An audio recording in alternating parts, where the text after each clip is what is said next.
آغاز کوو ان شاء الله. حضرت مفتی صاحب تاسو دا وینا اعلان کړو چې څوک د کم مسلې په حواله سره چې مناظره کول غواړي نو هغه د لپاره دارالفتاء والقضاء پېښور ته غراتلی شي. سوال دا دی چې آیا د لپاره څه شرایط څه قواعد او ضوابط سوي او کنه هر یو طالب علم یا هر عالم هغه چې راتلی شي. بسم الله الرحمن الرحیم. رب اشرح لي صدري ويسر لي امري واحلل عقدة من لساني يفقهوا قولي.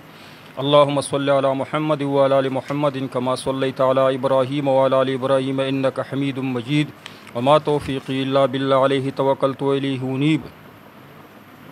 رب زدني علما. لکه څنګه چې تاسو مولانا صاحب فرمایل دغه سوالونه ډېر راغلي دي محرم په حواله سره هم دي. دینه مخکې هغه شرایط په تاسو ته ذکر کوم چې ما د ټول ملک کې چې څومره زموږ مسلمانان دي هر مسلک سره تعلق دی او خواهش دا وي چې د علماء دیوبند سره په مسایلو کې په افهام او تفهیم ماحول کې مسایل حل کی دا کوشش وکړي. د علماء دیوبند دلایل واوري او خپل دلایل پیش کړي. نو هغې دپاره مونږ اعلان کړی چې هر مسلک ولا کس چې په فیسبوک باندې چغې وهې ویډیو جوړوي چې تره مخکې شه او تره مخکې شه نو دا خو صرف د شهرت دپاره کوي. نو مونږ درته ستا هر یو چیلنج قبول کړی دی. هر مسلک هر یو چیلنج مونږ کلب قبول کړی چې قبول دی نو ولې چغې وهې.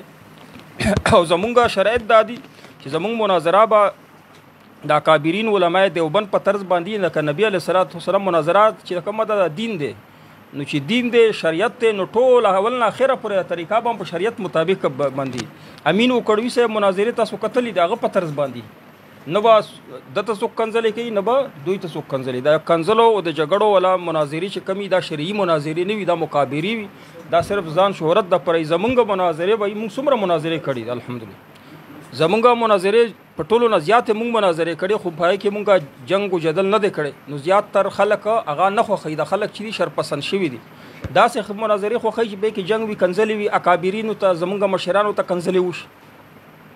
مونږ داسې مناظرې نه کوو زما په وجه باندې چې زمونږ اکابرینو ته کنځلې وشي. نو ټولو نه اول زمونږ مناظره اوس را روانه د هغې دپاره تیاري ده. د علماء دیوبند زمونږ اکابرینو په عبارتونو باندې څه اعتراضات دي په هغې به اوس ډېر زر مناظره وشي. نو تاسو به هغه وګورئ چې مونږ د علماء دیوبند څنګه دفاع کوو چې مناظرات دین دی نو په دین طریقې سره به مونږ مناظره کوو انشاءالله. که تاسو داسې مناظرې کوئ چې هغې ته یعنې دین ویلی شي ثواب ورته وایي اظهار للثواب د پر مناظرې کوي نو موږ سره به رابطې کوئ. ملک چې کم ځای کې ته موږ سره رابطه کوه په هر موضوع به تا ته موږ مناظره دلته مقررو.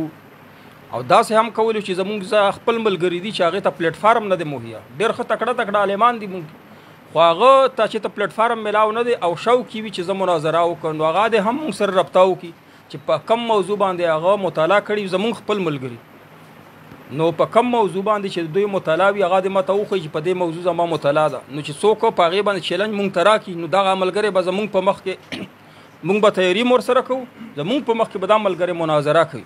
نو مونږ غواړو چې په دې شعبه کې زمونږ ملګري زیات شي. دا دین شعبه ده چې څومره ملګري پکې زیات وي ډېر زیات پکې تجربه کار خلک مخکې راشي. دا یوه ملکه ده دې دپاره مستقل څه علم ضرورت نه یوه ملکه ده چې الله پاک په انسان کې اچولي.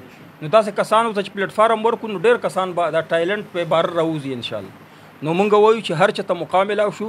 بله دا ده چې خپله کې زمونږ ملګري دي بعضې یو بل ته په سوشل میډیا باندې چیلنجونه ورکوي یو بل د عقاید چیړي چې ستا عقاید برابر نه دي ستا عقاید نه ته بریلی یو ته پنجپیری یا ته وابي. نو هغو ته زما خواست چې په سوشل میډیا باندې نه که زمونږ په یو عالم باندې اعتراض وي نو ما ته ووایه نو زه به درته هغه عالم دلته راولم تا سره به دوه په دوه کېنم یعنی په دوه به ورسره کېنې چې خپلو کسانو سره کېنې ټیمونه به نه راولې نو ته به هغه زمونږ عالم به یا به ته سره مخامخ په هغې مسله باندې کېنو نو تاسو به هغه سره مناظره وکئ زما د لاس لاندې ښه په احترام سره. نو پته به دې ولګي چې ستا کم اعتراض ده په ځای ده که بې ځایه ده. نو زمونږ خپلو علماء کرامو خلاف چې کم ځای کې په ملک کې عالمانو خلاف په سوشل میډیا باندې هغه نه ورکوئ ظالمانو بېزتي به نه کوئ خپلو مشرانو بېزتي به نه کوئ. که اعتراض دې په ما سره رابطه وکړه هغه عالم به درته هر یو عالم شی دی زه به درته دلته کېنم. او دې نه علاوه زمونږ هغه ملګري طالب علم چې هغه په دې مناظره کې د دوی ته الله پاک یو ورکړی دی ملکه یې ورکړې ده خو لیکن پلیټ فارم نه دی ورته میلاو. نو را دې شي ما سره د رابطاو کی هر یو موضوع درته وچ په دې ما مطالعه شته نو ځان سره به زه ولیکم نو دته به زه انشاءالله موقع ورکړم دلته به دوی په ښه ماحول کې مناظره وشي. خو مناظره دپاره شرایط دا دي چې د کم مسلک ولوي نو لیکل میکل نه غواړو. دا خو د مناظرې دپاره د ځان نه بچ کولو چل دی چې فلانکي نه لیکل راوړه فلانکي نه دا نه غواړو درنه. خو لیکن دومره وایي چې طالب علم به نه وي متعلم به نه وي مطالب عالم خو به یې که نه مستند عالم به ایسته ځکه چې اوس طالب علم سره مونږ دلته کې کینو نو هغه لاجوابه شي د هغه دلایل دڼیا شي نو تا مونږ خپل کسان به وایي د نور به وایي چې طالب علم سره کېناستلو څه فایده او دارنګې خپل به هم وي پردي به هم وي. نو طالب علم نه عالم دی وي مستند عالم دی وي د مسلک ولا چا نه د لیکل نه راوړي چې د فلانکي نه لیکل راوړه دا خو د ځان نه خلاصول یا د تنکیحات مقصود احقاق الحق دی. لکه څنګه عثمان صاحب وفرمایي مقصود زمونږ احقاق الحق دی. نو احقاق الحق د پاره لیکل لا چا ضرورت نشته. البته دا موضوع چې کله مقرره دی د پر بلک شرایط وي چې موضوع برابر وي. لکه اوس حضرت بلال صاحب مونږ ډېر قدر کوو اوس مونږ سره دلته مناظرې د پر مبادیات چې داغه ریکارډ کړي په هغې کې بلال صاحب یعنی قدرمن سړی دی زمونږ ډېر عزت کوي مونږ د هغه عزت کوو د پنجپیریانو طرف نه راغلی د سوات نه زمونږ کسانو راوستی اگر چې زه ودوم ما ته پته نه وه چنک راغلی خو بیا ما ویل چې میلمه دی ما خپل طرف نه هغه میلمستیا وکړه هغه به انشاءالله ښه سړی دی هغه به تاسو ته ووایي. خو لیکن هغه زما چې کومه چې دی لاړو ګیله زما دا دی چې د سره ما دا خبره کوله چې عقاید چې کم دي هغه به ما ته چې عقاید د څه شي نه ثابتېږي هغې نه به راته ثابته او د سره زما به ملا څه ورته وایي چې نه زه به علمای دیوبند کتابونه درته ښایم. نو ما ووایي چې علمای دیوبند کتابونه چې راته ښایه بیا اقرار دا وکړه چې زمونږ عقاید د علمای دیوبند کتابونو نه راخلو خبره خلاصه بیا راته وښایه. او که نه که ته وایه چې عقاید مونږ د قرآن او حدیث نه راخلو نو اول راته قرآن او حدیث بیان کړه نو دا خبرې ته هغه نه کېنس.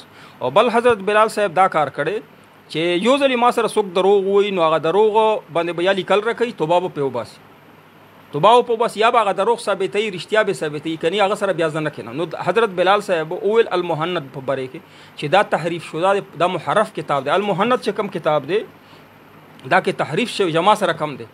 نو دی چې کله بیا ما سره کینی ټولو نه اول به ما ته اصل المهند راوړي چې اصل المهند دا دی. نو چې کله یې راوړ په هر موضوع باندې حضرت بلال صاحب خو یعنی د درون سړی دی. څوک چې مناظره کوي که نه هغه جنګ جګړې نه کوي دا خلک باندې کوي چې فلانکي ما ځکه کنځلې وکړې فلانکي څوک کنځلې نه کوي چې ته خپله نه کوې کنځلې څوک درته کنځلې نه کوي. زما لهجه ډېره سخته ده زما لهجه هم ډېره سخته ده مونږ ته په مناظرې کې چا کنځلې او بد رد نه دي ویل کنې زما لهجه قدرتي طور باندې سخته ده. خو لیکن هسې د بلال صاحب به تاسو وګورو چې نه ما ورته بد رد وي نه راته د بد رد وي. خو البته دا زه اصولي خبره کوم چې یو ځلې د حضرت بلال صاحب دا دروغ ویل چې المهند محرف کتاب دی ما درته د اصل راوړه نو ته به ما ته اصل ښایې هغې نه بعد چې په هر موضوع باندې تا سره مناظره کوو. دې نه بعد د نور ملګري شي په سوشل میډیا د اخوا د خونې ما سره د رابطه وکړي چې ما سره رابطه نه کوې زه مناظرې دپاره تیار یم او ته صرف او صرف په سوشل میډیا باندې کلیپونه کوې نو د خپل ملګري به دې پته باندې پوه شي چې ته صرف شهرت وږې. او زمونږ ملګري داسې دي زمونږ کسان چې مناظره کول غواړي نو سوشل میډیا ته څه لاره دی ما ته راشه زه درته مناظره مقرره وکړم. زمونږ خپل ملګري د خپل مسلک والا چې هغه تکړه دي یا مناظرې کورسونه کړي دي پلیټ فارم غواړي نو را دي شي چې په هره موضوع باندې زه درته مناظره مقرره کړم اصولو مطابق. نو چې تاسو ته زه مناظره مقرروله چې ته بیا په سوشل میډیا چې ما ته راوځه دا دروغ وایه ته دا ته مناظره نه کوې د خلکو نه صرف پیسې راوباسي چې پیسې ما ته راوباسه زه دا کار کوم. کار زه درته اوس ښیم چې د مناظرې کار څنګه کېږي الله په فضل شریعت مطابق څنګه کېږي. مناظره شرعي امر دی شرعي امر دی. زه به درته اوس وښیم الله په فضل د ټولو مسلکونو ولا چې په دروغو د چغې وهلې د مناظرې هغه به هم درته پته ولګي زمونږ خپل مسلک ملګري به درته پته ولګي چې رښتیا مناظرې کوي. ما پلیټ فارم درکړی پاکستان کې چې چېرته مناظره کوي نو ما سره رابطه وکړه تا ته به زه پلیټ فارم درکړم تا ته به زه اصول جوړ د ټولو مسلکونو ولا په ما دا اعتماد دی د مناظرې چې ما ځای ته راځي زه به د مسلکونو ولا ما سره چې مناظرې کړي هغو ولا بیان به درته وښیم چې د ټول صیفیان بریلیان پنجپیریان وهابیان وایي چې په مفتی صاحب زمونږ اعتماد دی هغه مناظرې احقاق حق دپاره کوي جنګ جګړې پکې نه کوي صحیح دی. دې نه مخکې زمونږ دلته نورې مناظرې مقرره کړې خپلو کسانو کې او ما د امن انتظام ورته ساتلی دی ما نه ټول خوشحاله. نو لہذا تاسو که دا غواړئ چې چاته تاسو ته استعداد شته مناظره کولی شي نو ما سره رابطه وکړئ موضوع راته ته وښیه مخالف به درته زه کښېنم مخالفینو ته وایم چې موضوع راته ته وایه زه در سره تیار یم بس هر موضوع باندې. او که ته وایې چې تا سره دلایل نشته نو ښه خبره ده که نه ستا دلایل به خلک واوري که نه تا دپاره ښه خبره ده تا دلایل به خلک واوري چې مثلا زما مناظره داسې وي لکه امین کډوي صاحب چې هغه به په صرف په نقطه باندې خبره کوله. امین کډوي صاحب زما مناظرینو کې څوک وختي امین کډوي صاحب دسه کورسونه نه وکړي، الله پاک یې ملکا ورکړي، نو هغه په نقطه خبره کوله او د بل د مخالف احترام به کو، نه بدر د خپل وي نه به هغه تفریخدو بدر روز په نقطه به خبره کوله کنه چې یو نقطه کې به سړی غیر کو نو بیا مخکې بل نقطه باندې تله. او بل زما چې په مناظرینو کې خوښ سړی راغلی دی اسوکته مولانا الیاس ګومن صاحب دی. الیاس ګومن صاحب چې کله تاسو سره په مناظره کوي په نقطه دی کې سړی داس ورور رونیسي لکه مړی کې سړی چې ونیسي نو صاحب بند کې بیا بری دینه امینو کړي صاحب پر خودو بل نقطه ته او الیاس ګومن صاحب چې کله سړی رونیسي په نقطه کې نو بیا نه پری تر سو پریشان یو وتر. نو دا دواړه مناظرین چې دی او په ښه ترتیب سره مناظره کوي نو دا زمونږ خوختي په هغه ترتیب به تاسو سره ان شاء الله دلته مناظره کیږي د شریعت مطابق مسنون طریقې. او زما هم طریقه دا دی چې تر سو پر په یو نقطه باندې دلایل صفه کړي نه مخکې دې نه پرېږدم او ما پرېږدا اصول ما دا پر دي. دا زه مخالفینو ته وایم چې تا نه زه دا مطالبه کوم چې یو نقطه باندې صحیح دلیل نه پیش کړ او یو دلیل چې پیش کړي زه در سره تسلیمېږم خو پیش خو یې کې کنه زه دا جمهوریانو مناظرې به تا کتلې دا تکفیریانو ته دوی ته زه وایم ته دا یو دلیل خو راوړه کنه دومره ډېر دلایل څه کوې او ثابت یې کړه دا یو دلیل هغه دلیل نشي راوړی. اول په دلیل پوهېږي نه زه یې پوهوم چې دلیل دې ته ویلی شي نو دارنګې زه مخالفین هم پوهوم چې دې ته دلیل ویلی شي دغه دلیل ماله راوړه. لکه صفیانو ته ما وی چې په علم غیب تعریف وکړه بس که دا تعریف ستا په علم غیب ثابت شو خبره خلاصه کړه. علم غیب تعریف خو اصولو کتابونو کې راغلی که نه نو هغه تعریف به نه کوو.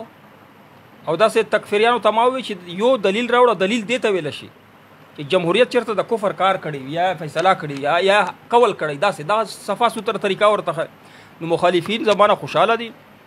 نو لہذا آئنده دپاره چې څوک هم مناظره کوي دا پلیټ فارم زه ورکوم هره جمعه باندې به مناظره جمعې په ورځ باندې خو اول به اصول ما سره تعین کوي په دې خبره او طالب علم به نه متعلم به ما سره به رابطه اول کوي د مناظرې چې کومه غده کنه دا موضوع هغې تعین به اول کوو چې په هغه سره برابر کو او اصول به دا سره ته چې دلیل څه شی دی کم دلیل نه به ثابته اوس شرعي مسله ده او ته منطقي دلیل نه ثابته دا کار ته نه پرېږده دا ته ځان خلاصه مسله شرعي ده شرعي دلیل به پیش نو دغه خبره شوي دی نه مخکې وایه انشاءالله.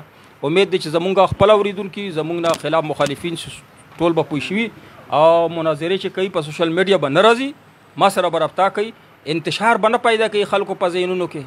بعضې خلک چې دی دا انتشار خوښوي علماء کرامو له نه دي پکار چې هغه انتشار مناظرو کې انتشار سره مناظره خو شرعي امر دی